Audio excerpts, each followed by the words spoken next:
బ్రిటన్లో big breaking news చూసినాం. తిరుమల కల్తీ నెయ్యి కేసు విచారణలో కీలక ముందడుగు పడింది. ఈ కేసులో అరెస్ట్ అయిన ఇద్దరు ప్రధాన నిందితులను 4 రోజుల పాటు సిట్ కస్టడీకి అప్పగిస్తూ నెల్లూరు ఏసీబీ కోర్టు నిన్న ఆదేశాలు జారీ చేసింది. దీంతో ఈ కేసు విచారణ మరింత వేగవంతం కానుంది.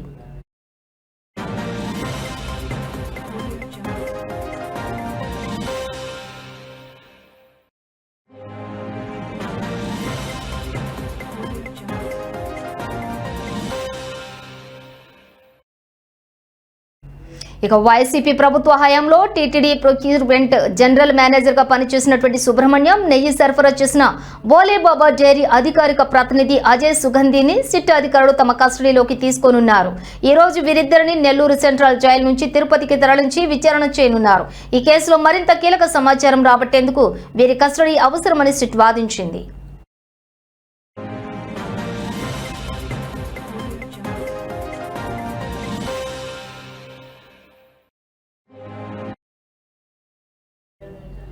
ఇక నిందితుల కస్టడీ పిటిషన్లపై ఈ నెల 3న విచారణ జరిపిన ఏసీబీ కోర్టు తీర్పును రిజర్వ్ చేసింది. తాజాగా నిన్న కస్టడీకి అనుమతిస్తూ ఉత్తర్వులు జారీ చేసింది.